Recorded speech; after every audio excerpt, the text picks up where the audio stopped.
A gente viu o técnico do Flamengo, o técnico do Palmeiras, todo mundo tecendo elogios ao Colorado e agora... Porque o Wendel não jogou o lateral esquerdo, foi o Léo Gago. Tá, legal. Obrigada, valeu. Vamos adiante.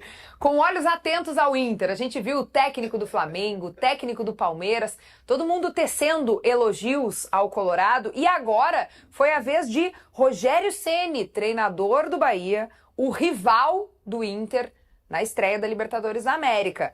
Como é que faz para manter o pezinho no chão, Vaguinha, com todos os olhares voltados para o time e a forma como joga a equipe de Roger Machado? Sabe que num primeiro momento eu achei legal o Felipe Luiz elogiar, o Abel Ferreira falar do gol do Inter.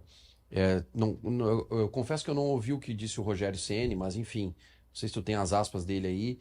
É legal, só que ao mesmo tempo deu, né? Deu. Medo de enfeitar? Chega, entendeu? Aí, mais do que enfeitar, vai chamar atenção, os caras vão estudar mais, vai ficar mais difícil, entendeu? Mas é assim, é um processo natural também, né? O time joga bem, o time tem conjunto, o Roger é um baita treinador, é natural que chame a atenção do país, né? Então, tá começando o Campeonato Brasileiro, tá começando o Libertadores da América, agora o elogio desses caras aí não resolve a minha vida, né?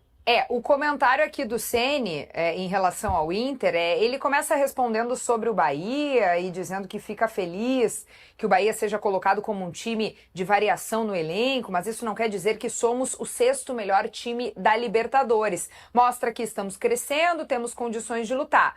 Aí que ele fala do Inter. Vocês viram o Inter jogando contra o Flamengo? A qualidade do Inter fora de casa?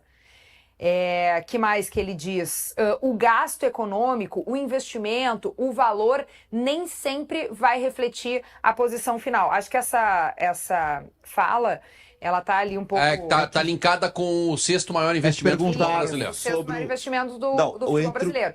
Entre os elencos da Libertadores, o Bahia é o sexto mais caro. Isso. Mais valioso. E aí perguntaram, bom, se tu é o sexto mais caro, tu tem obrigação de ir longe, né?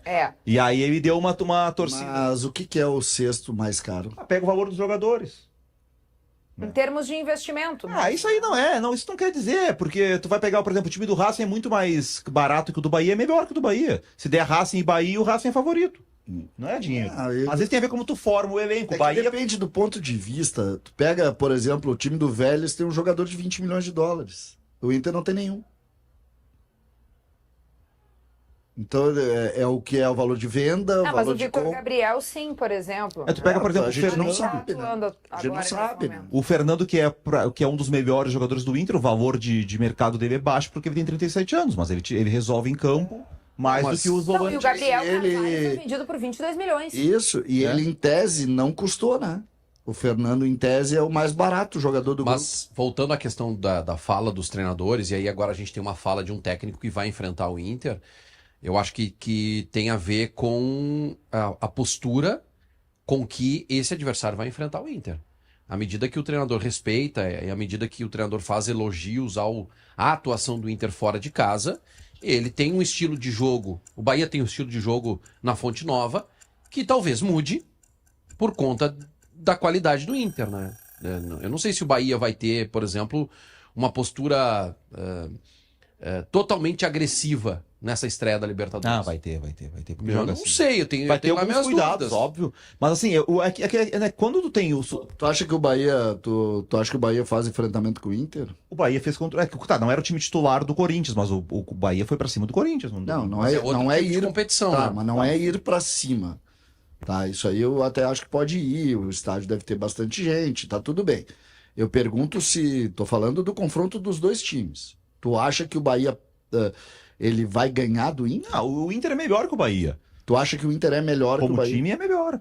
Mas é que o Bahia joga em casa, que não é campeão, num grupo que só tem campeões, né? Então acho assim, minimamente lutar para ter bons resultados jogando na sua casa, eu acho que o Bahia vai tentar. Não, o jogo é difícil, mas o jogo é difícil. O Bahia é um time bem montado. A história no confronto direto assim, ela não tem efeito. O que o Inter fez ou deixou de fazer na sua vida em relação ao que o Bahia fez, o Bahia tá voltando para a Libertadores, a última Libertadores do Bahia foi inclusive contra o Inter Depois Há daquele 36 Campeonato anos. Brasileiro de 88. O que eu acho é que por conta de ser um grupo muito equilibrado, talvez o Bahia possa considerar até o empate jogando dentro de casa um bom resultado. Para uma largada de Libertadores da América. Eu já Mas é que o acho, Dentro do contexto. É que a mentalidade do Ceni eu não imagino o Ceni fazendo isso. não O é, Ceni- eu já acho o contrário, Wagner. Eu acho que eles vão ter que jogar a vida nos jogos dentro de casa. Mas é que eu vi o Bahia 2 vezes esse ano. E eu não consigo ver essa evolução no Bahia, entendeu? Não é uma coisa assim que eu digo, o Bahia tá evoluindo. Realmente o primeiro tempo contra o Corinthians é um primeiro tempo. Só que ele também era o time reserva do Corinthians, é difícil a gente. É que é muito início pra todo mundo, né? Mas o primeiro tempo foi um bom de Não, foi articulação, ótimo, foi ótimo. de força, perdeu a oportunidade, podia ter decidido o jogo, inclusive. Hoje eu acho que vai estar mais forte do que estava. Né? Bahia? É. Não, o jogo é duro. O Bahia é um time, e aí entra no que do que o Vaguinha falou de observação, o Inter passa a ser observado. Quando o Roger inicia com o Fernando como zagueiro, com uma linha de 5 no Maracanã, eu acho que ele até surpreendeu o Felipe Luiz. Tanto que no segundo tempo, na volta do intervalo, o Felipe Luiz mexe algumas peças, né, para combater essa linha de 5, e o início de arrancada de segundo tempo do Flamengo é avassaladora. Tem o gol, tem bola na trave, tem chance, aí o Roger responde com as trocas. Hoje, hoje o Ceni já tá preparando o time sabendo, o Inter pode amanhã entrar com o Fernando na zaga. O Inter pode, em determinado momento, Tu me desculpe. ter o Thiago Maia entrando... Hoje em dia, tá? No nível de profissionalização que estão esses clubes aí. Agora eles estão cuidando. Não é agora. Não, e eu outra sei, mas coisa, eu digo, tu vai fazer... não vai o Felipe Luiz, que todos dizem, se tu acha que ele foi surpreendido pelo Roger... O Roger, no segundo tempo do Grenal, na arena, botou o Fernando botou uma linha de 5. Mas não foi fixa como foi no Maracanã. Não, mas botou uma linha de 5, sim, ele jogou muito tempo lá. No segundo Grenal, muitos momentos, ele botou uma linha de 5. Então, se ele foi surpreendido, ele não tá estudando. O Inter, não é isso. É que o Inter nunca tinha começado um jogo dessa forma. O Inter começou dessa forma. Foi a primeira vez, desde que o Roger chegou aqui, em julho do ano passado, que o Inter jogou dessa forma. Podia estar no plano B, C do Felipe Luiz, mas não era o que eu imaginava que ia ser o plano inicial.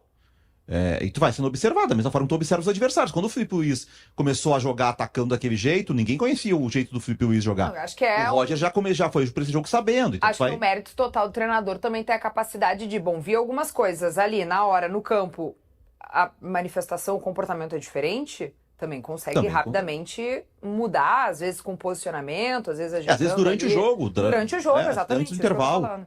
Isso aí. Olha só, comentários que estão chegando por aqui. Corneta Grêmio, Munari discorda do CCD. Abre o celular para buscar o histórico do jogo para defender a tese. Se dá conta de que o CCD estava certo e que a tese foi pro saco. E com cara constrangida não fala mais nada.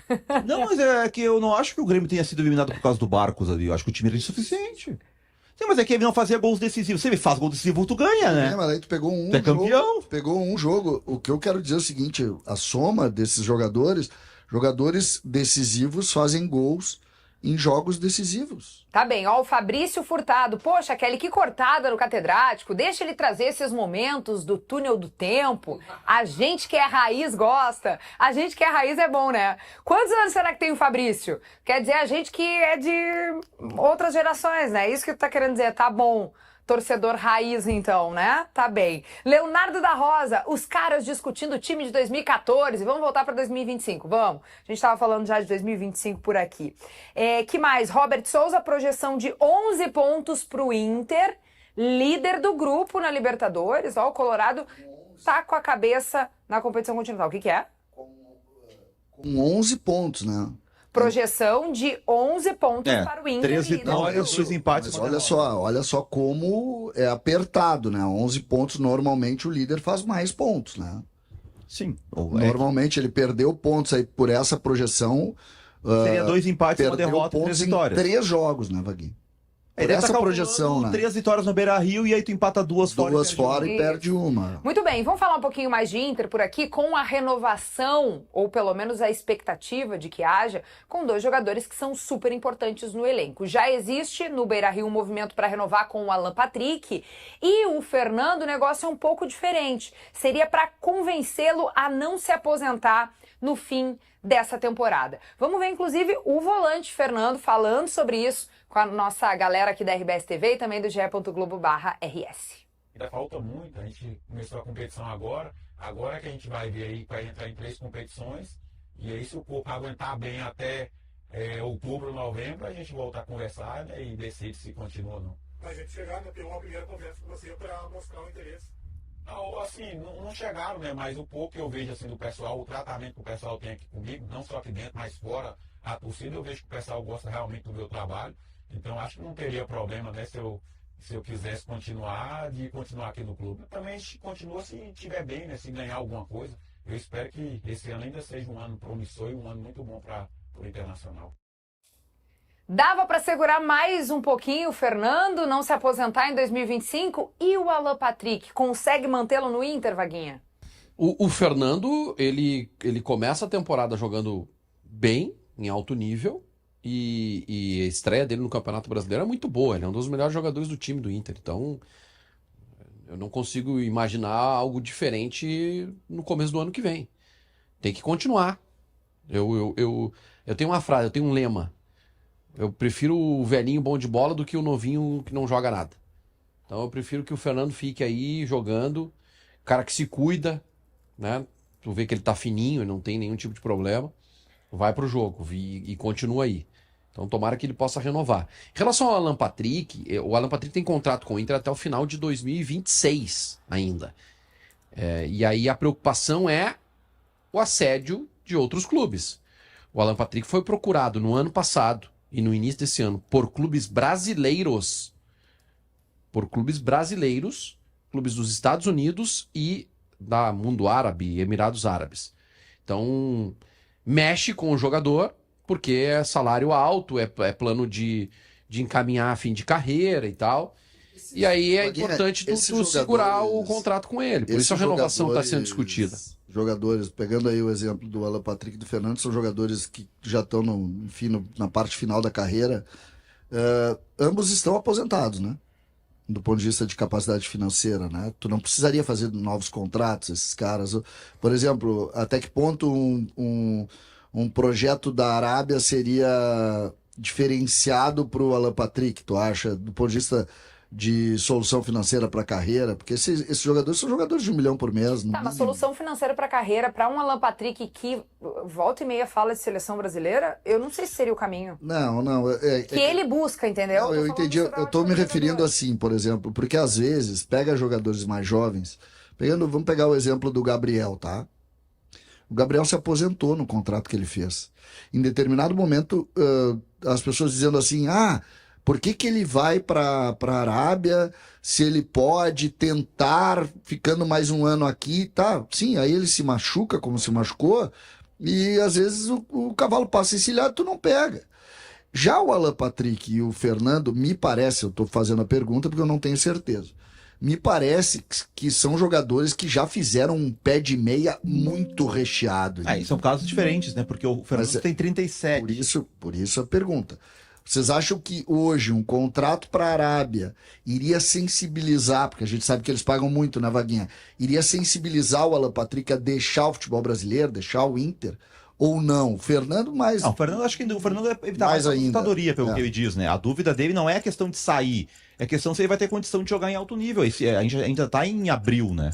É um jogador que vai fazer 38 anos. Eu acho que ele tá mais certo do que o Inter nessa. Ele quer esperar para ver se ele vai estar bem para renovar o contrato por mais um ano.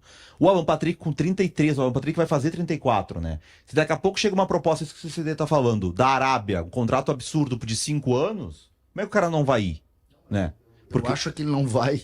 Não, mas eu acho é a última chance de ganhar na carreira mais essa grana. Pois mas embora obviamente que ele já jogou na Europa. Eu não tenho ideia do nível de dinheiro que esses jogadores fazem a ponto, eu não vou passar 5 anos jogando na Arábia para fazer mais dinheiro, já tenho dinheiro suficiente já aposentei os meus netos, entendeu? É nesse aspecto. Sim. Que para mim é diferente do jovem, aquele que tu não tem certeza absoluta ainda, né? Vamos abrir um novo fio, aproveitando esse assunto da Arábia, porque o Gabriel Carvalho também está aqui no nosso roteiro do Segue o Fio, e ele está recuperando ainda, né, da lesão que teve depois da fratura no pé. Ontem ele fez o primeiro treino no Inter, atividade com bola, após essa lesão sofrida aí em janeiro. A expectativa é que esteja apto, aliás, para jogar na semana que vem. É um jogador que já está vendido, a gente até falou de talvez ele nem ter condições de atuar antes de sair do Inter, mas volta então num período que ainda é possível, porque ele completa 18 anos em agosto, e após essa data ele está liberado para ir para a Arábia Saudita. O que tu ainda espera desse jogador? O que ele de repente pode entregar para o Inter nessa etapa aí do calendário que vai ser de jogo atrás de jogo? Por conta da venda dele antecipada, eu acredito que o Roger não veja o Gabriel Carvalho mais como possibilidade de time titular. O Roger vai trabalhar o time dele ao longo do ano com uma outra ideia pelo lado direito. Ele não vai montar a ideia de jogo no jogador que daqui a pouco está saindo em agosto. E se a gente for lembrar, o Gabriel perdeu a posição para o Tabata no final do ano passado. Então, o Gabriel se constitui, a partir de agora, da recuperação dele, numa ótima peça de reposição.